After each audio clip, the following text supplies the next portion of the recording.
Good morning. Thank you for having us back here. It's been a minute. Yep. It's been a hot minute for sure.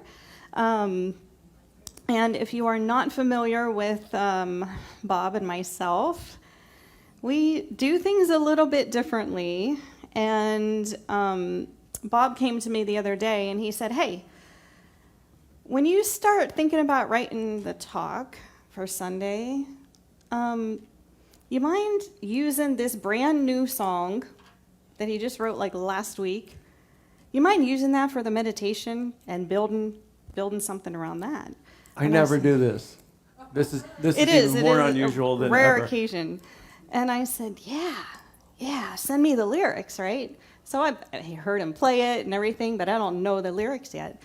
And I thought, whoa, wow, this is a doozy. This is a doozy for sure. So I kind of backed into it, and I sat with the song, and I said, what does this mean to me? Like, what needs to happen in my life, and what do I think will benefit if we listened to this song and really sat with it and brought a piece of us, rebirthed a piece of us from the inspiration that we received from the song. So as I sat down to put this together, I bookended the talk, if you will, the message with two other songs that will support the message. So I asked Bob to start with this song. It's called If Your Hand Was in Mine. Sometimes I cry for a lonely world that's living in a great divide. Sometimes these tears make me want to wrap myself up and disappear. But I won't be away too long, 'cause my sadness turns to gladness when I sing this song. If your hand wasn't mine, when they make you my sister, make you my friend, make you my brother. If your hand wasn't mine, wouldn't it make everything better? Isn't it amazing how every hand fits right in the other?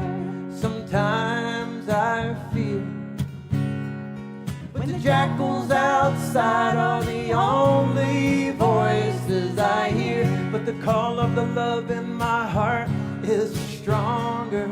And the feeling I wanna reach out won't hold back any longer.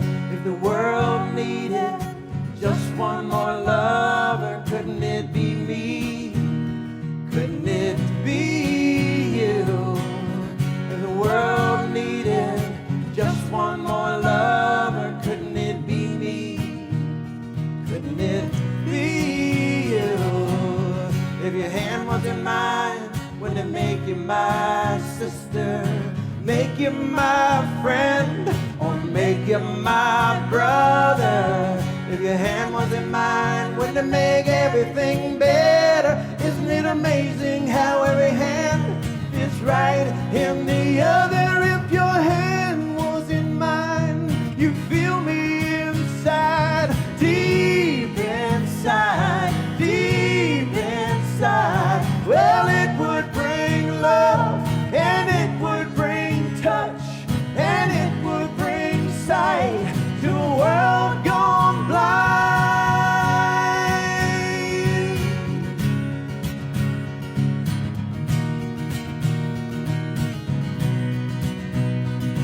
If your hand was in mine, you couldn't judge and run from me. Point your finger and be done with me. Yank my chain, pull the rug from under me. Hate me, punch me, or hold a gun to me. Hurt me, desert me, resent me, forget me, laugh at me, attack me with apathy. You could only feel me, be real with me, dissolve the fear with me, rise on up to a higher energy. You can't be above me, below me. When you sit down beside me, hold me and know me. Take my hand, my sister, my brother, my friend, my lover.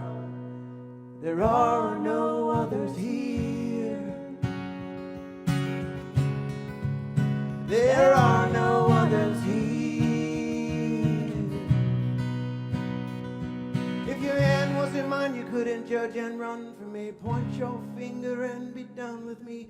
Yank my chain, pull the rug from under me. Hate me, punch me, or hold a gun to me. Hurt me, desert me, resent me, forget me, laugh at me, attack me with apathy. You can only feel me, be real with me, dissolve the field with me, rise on up to higher energy. 'Cause you can't be above me, below me. When you sit down beside me, hold me and know me. Take my hand, my sister, my brother, my friend, my lover. There are no others here. Sometimes people want to grab a hand on this one. Get a big hand holding exercise. We can get a whole circle around the room and sing. If the world needed just one more lover, couldn't it be me? Couldn't it be you? If the world needed just one more lover, couldn't it be me? Couldn't it be you? If your hand was in mine, wouldn't it make you my sister? Make you my friend, or make you my brother?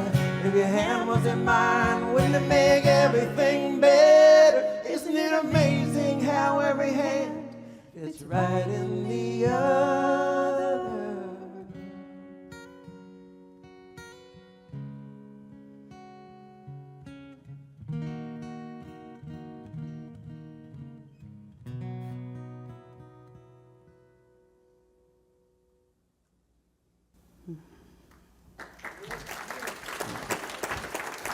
Thank you.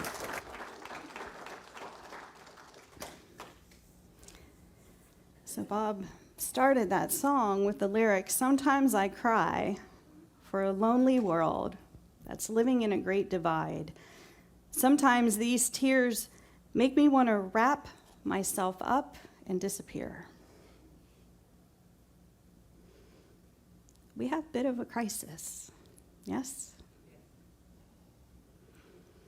For years, I often wondered if our perceived crises of today are any more significant than previous decades or generations. I mean, Billy Joel, so succinctly exemplified as he rattled and rhymed through his song, "We Didn't Start the Fire," if anybody remembers that song, obviously depicting that humanity has been disrespecting humanity and disconnecting from the earth for, well, always, in some way, shape, or form. His lyrics say, "We didn't start the fire, it was always burning since the world's been turning. We didn't start the fire. When we are gone, it will still burn on and on." And then I heard Dr. Zach Bush talk about the existing birth rate decline right now in 2025. And this isn't a small blip in statistics. This decline is below the rate required for humanity's survival beyond 2125, 100 years. He says we're in the midst of a sixth great extinction.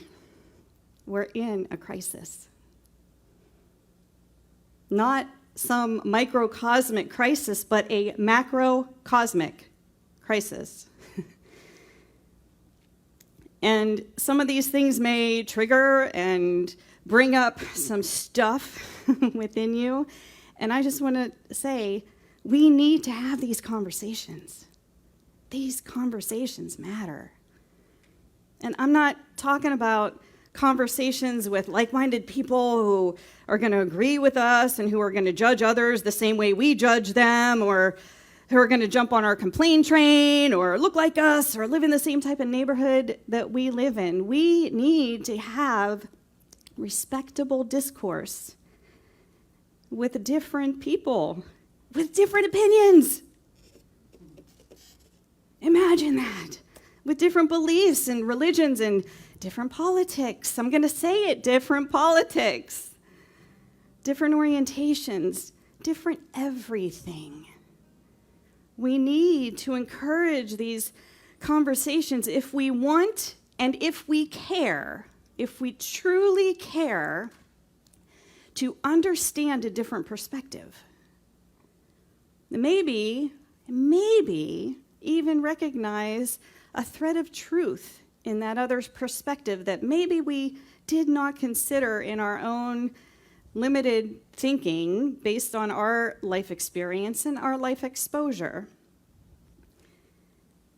There's nothing in conversation about reaching an agreement about the same philosophy or ideal. Those arguments are fueled by an ego whose sole purpose is to emotionally spew unsolicited advice in an attempt to convince someone else that they're wrong and you're right. That's not what I'm talking about. I'm talking about discussions, conversations inspired by curiosity. Curiosity. Be like the child, right? Discussions inspired by curiosity that lead to understanding another viewpoint with zero concern if the end of the discussion is going to result in another sheep in your flock. If we avoid the reality of having free will to uniquely express as each and every individual human, then our hand is never going to be held by anyone other than ourselves, or a direct mirrored reflection of us. That's a sad end state. If your hand was in mine, you couldn't judge or run from me. Point your finger and be done with me. Yank my chain, pull a rug out from under me, hate me, punch me, or hold a gun to me. Hurt me, desert me, resent me, forget me, laugh at me, attack me with apathy. You could only feel me, be real with me, dissolve the fear with me, rise on up to a higher energy. You can't be above or below me when you sit down beside me, hold me, and know me. Take my hand, my sister, my brother, my friend, my lover. There are no others here. This church, this community claims unity. Unity of what? When the Fillmores began their discussion groups to chat about philosophy and about metaphysical interpretations of Yeshua's teachings, do you think they expected everybody that walked through that door to have the same understanding, the same perspective, and the same belief that they had? Absolutely not. I'm guessing that their intention was to create discourse, to muddle through different perspectives and different opinions in the hopes that every person who collaborated in that discussion would clarify their own internal understanding of what it is to develop a relationship with God. And then to take that relationship and externally walk their faith in that image and likeness of that relationship that they have with their God. And Bob and I are ordained not through Unity, but I have been told that the Fillmores never wanted a formalized church, right? They didn't want that to be created. And look, guys, I'm just going to say this, right? Like, bear with me here. Remember, I might say things that trigger you. When you have a formalized church, it removes discourse and discussion and potentially some self-discovery. It creates a delivery system of messaging and programming from a single talking head with a lot of listening ears. I know the intention there, that comment of they didn't want to start an organized religion was because they wanted a lot of talking heads and the equivalent number of listening ears. Everyone, every single person, every single living being is a teacher, and every single interaction offers some kind of takeaway. And if we create any other pedestal besides the one that we stand on with every single other living being, we're either going to be constantly disappointed with, constantly judgmental of, or constantly clueless to the lessons of each moment. Just imagine walking into a circle and confidently being able to discuss your experiences about some controversial topics without fear of being judged or condemned or canceled or asked to leave. If we can't do that with our friends, our neighbors, our family, our communities, we're missing the mark. The sin is sinned. If something triggers any one of us, it's never about that something or the person whose mouth or whose behaviors it came forth. It's about our internal intolerance.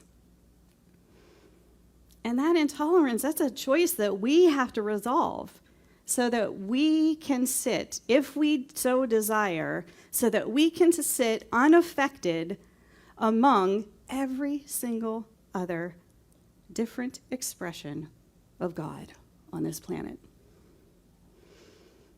And I don't know about you, but I sure have higher hopes for humanity. I have hopes that humanity can increase tolerance and find peace with each other as we determine if we're going to continue toward or reverse the effects of this path to extinction. It's time. The water broke. The water broke. Who do you want to birth? Not what do you want to birth. Who are you birthing? The water is broke. The only influence we truly have is with ourself. Who are you birthing? Who do you want to rebirth into in order to be unaffected amongst the beautiful, magnificent, incredible, different expressions of God sitting all over the place as you and me?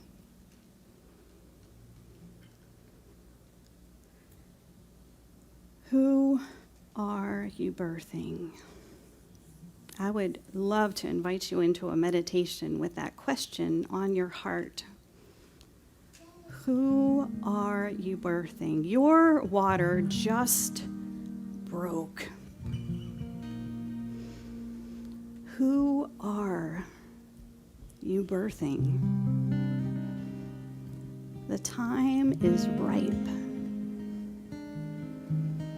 Allow yourself to receive a breath and feel that life force enlivening and activating all parts of you. The physical, the spiritual, the emotional, the mental, the intellectual. Allow that breath to move through you and ask the question, who do I want to birth? My water just broke. Feel into the lyrics. Allow this song to move you, to inspire you, to create imagery, to bring you answers to that question, who do you want to birth?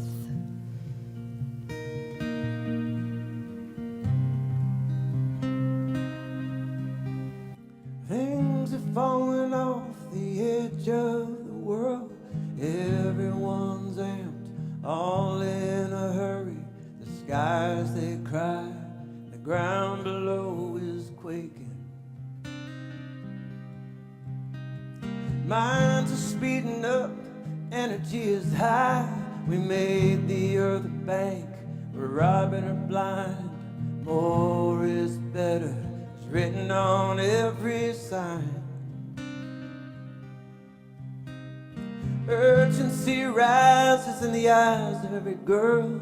Bloodstreams boil, DNA twirls. Wombs are making room for a new arrival.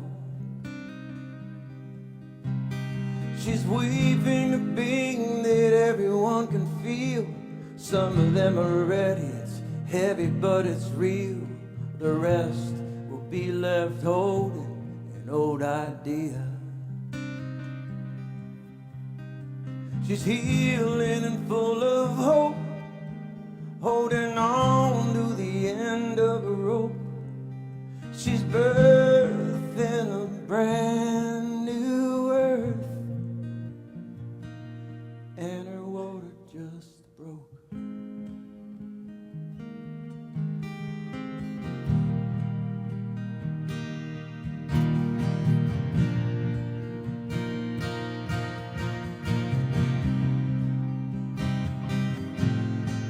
The rains that were loose just fell to the ground. The mare's running wild, her mane blowing round. She's kicking up rocks and dirt, her skin is shaking. There's drops of blood and sweat on her brow, her eyes wide shut, she's here and now. There's a scream underneath, but her breath is the only sound. She's feeling the fields, squeezing out freedom in an endless war. It's the only way to beat 'em. Pressure makes a bomb, but it also makes a dime. She's healing and full of hope, holding on to the end of the rope. She's birthing a brand new earth, and her water just broke.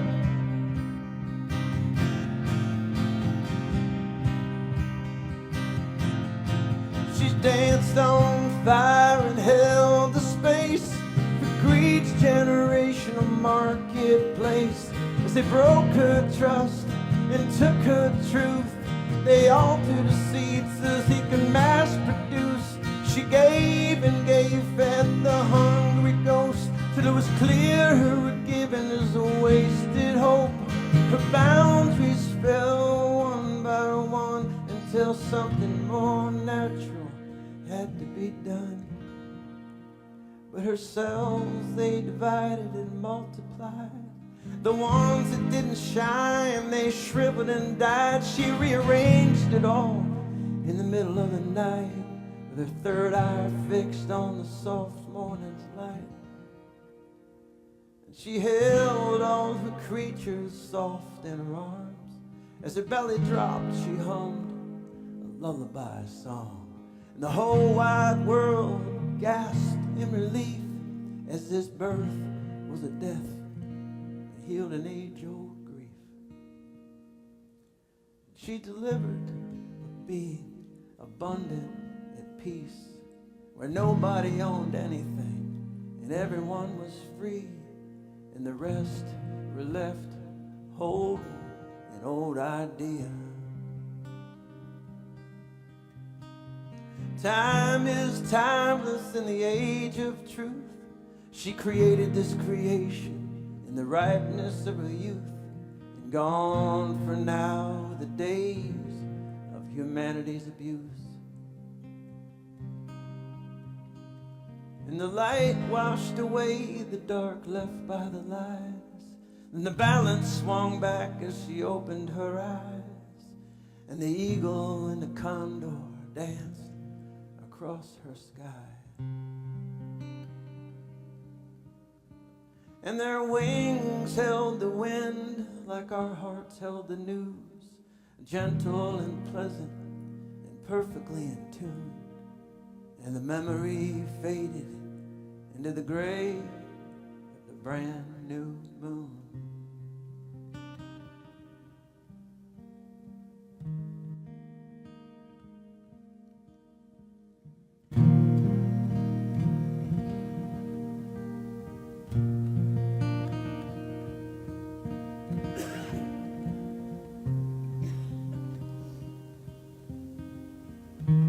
So as we allow our breath to continue to move through us, who is it that you are birthing in your mind's eye? Think about the eagle and the condor.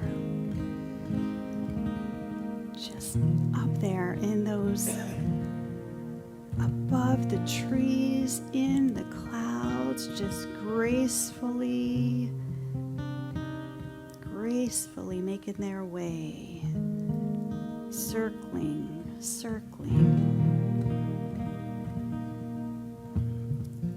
until you see them looking at each other, merging with each other.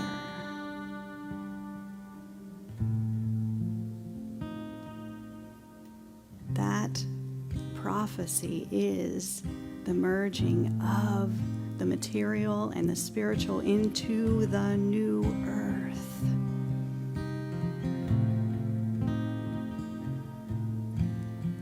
When the eagle and condor merge, a new earth is birthed. Who are you birthing?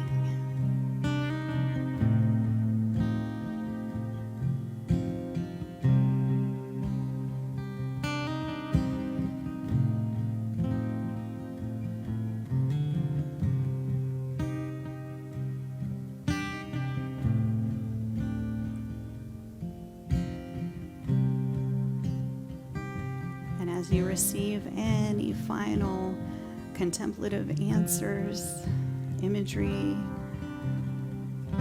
say thank you. I am here today. Thank you, God. Feel the opportunity that is in front of you.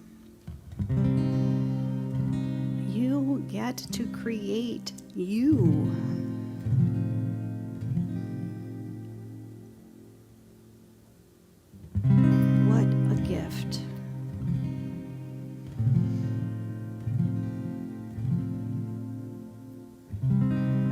Connect to your breath. Allow your breath to move through you.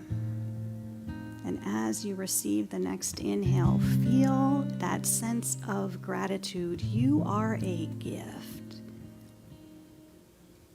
And as you exhale, think about the ripple effect that exhale will have when you use your gift of you to show up exactly who you want to be.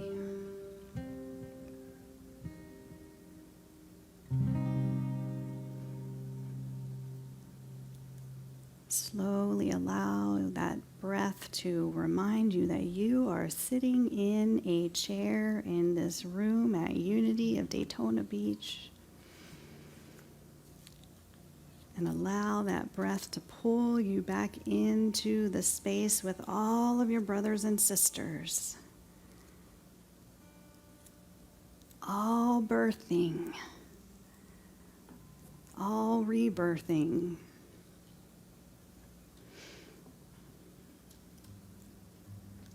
So back to some of those lyrics. She held all her creatures soft in her arms as her belly dropped. She hummed a lullaby song. The whole wide world gasped in relief as this birth was a death, healed an age-old grief. She delivered a being abundant at peace, where nobody owned anything and everyone was free. The rest were left holding an old idea. Time is timeless in the age of truth. She created this creation in the ripeness of her youth. And gone for now the days of humanity's abuse. The light washed away the dark left by the lies. The balance swung back as she opened her eyes. The eagle and the condor danced across the sky, and their wings held the wind like our hearts held the news, gentle and pleasant, perfectly in tune. The memory faded into the gray of the brand new moon. We can do this. We can do this in unity, unified together. We can birth a new earth and send our outdated grievances to fade into the new moon. We can bring ourselves back into balance with our relationships to God. I call it the all that is. And with each other. We can release the stories and the lies that we tell ourselves and we share with others that may or may not be the truth. We can make better choices to stop abusing ourselves first, each other, and the earth. We can experience ripeness in each moment, finding a nugget to further investigate and discern. Find out what that nugget means to us. Nobody else can do these things for any of us. It is up to each and every one of us as individuals. Easy, yeah? So where do we start? That seems like this massive elephant, right? And this massive question in a world where every aspect of humanity, good, bad, and indifferent, if we have to qualify it, every aspect of humanity is right at our fingertips. Just expecting to pull us in, rope us in, hook us. Come on. And expecting us to unequivocally support one side or another. And I would, my personal opinion, it's just Shannon Plummer speaking, I believe that unequivocal support usually means that we're missing a compassionate consideration toward what appears to be the opposing view. The truth is usually in the middle, not at the edges of any extreme belief, because then there's always a right side. If you were asked in this moment, immediately stand up and state one thing that you're passionate about, could you do that without hesitating? If you have to sit and think about that answer, maybe it's time to sit and think about that answer. There's a quote that says, if everything is important, nothing is important. If everything is important, nothing is important. So my translation of that is, if we spread ourselves too thin or broadly across multiple unrelated areas of our life, we dilute our impact on any single one of them. There are many, many causes. There are many missions. There's so much work being done in this world. That doesn't mean they're all yours to do. What if it's a little simpler than that? And I know it's easy to see them all. Like we walk around with our phones attached to us, right? But what if, as a starting point, we identify something that really, really matters to us, something that we believe is important for the future of humanity, and become an instrument just for that one thing? Maybe that doesn't mean that you have to stand emotionally charged with a sign on a street corner or march down the streets of DC to try and convince everybody else to think like you. Maybe it does. It could simply be sitting with that one thing in prayer and contemplation, asking for balance and harmony, asking for direction. What are my next steps? What can I do? Because this matters to me. Ask, what can I do within myself to inspire change within me? How can I be a model of hope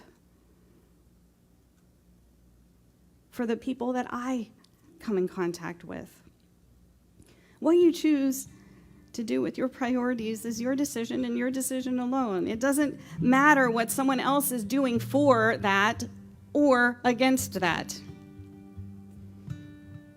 What you choose to do with your priorities is your decision.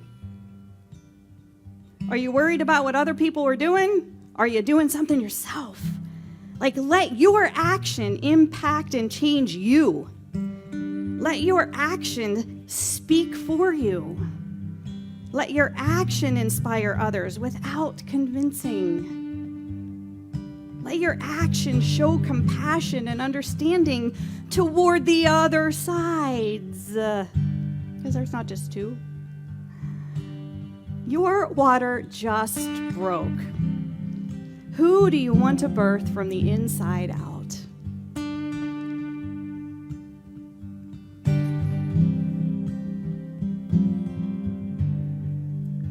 Rumi said, yesterday I was clever. I'm going to change the world. See some nods. Today I am wise. I'm going to change me.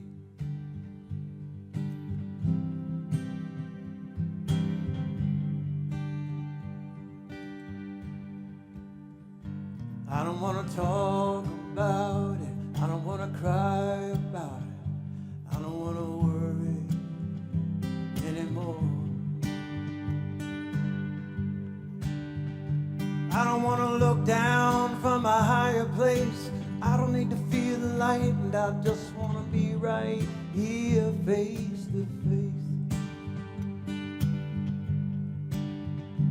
I don't want to plead no more, get you to believe no more, convince you, and put my hands in my pocket. 'Cause this beautiful world I'm waiting to see, I think I'm done trying to change you. 'Cause this time I'm changing me.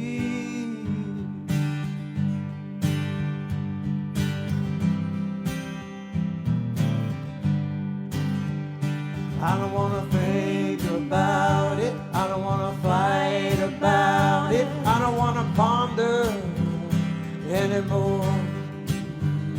I don't want to read about it. I don't want to meet about it. I don't want to ask someone else what they think. 'Cause silence is a dangerous thing. And this bird is telling me it's time to sing.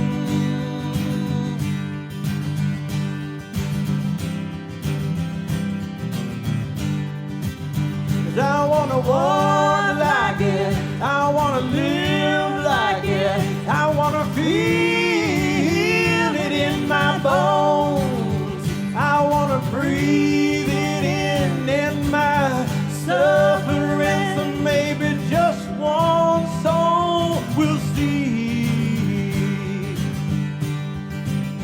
that this beautiful world we're trying to find, we're only gonna get there when we change on the inside, inside, inside, inside, inside, inside, inside, inside. Can I get a hand clap? On the inside, inside, inside, inside, inside, inside, inside, inside. Can I get a little sing along? On the inside, inside, inside, inside, inside, inside, inside, inside. 'Cause if you want to see the light, you gotta be the light.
inside, inside, inside,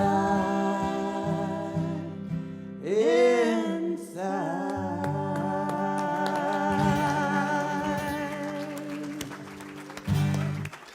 All right, yeah, give him a hand, Bob Sima Shannon Plummer. Wonderful, wonderful. Thank y'all.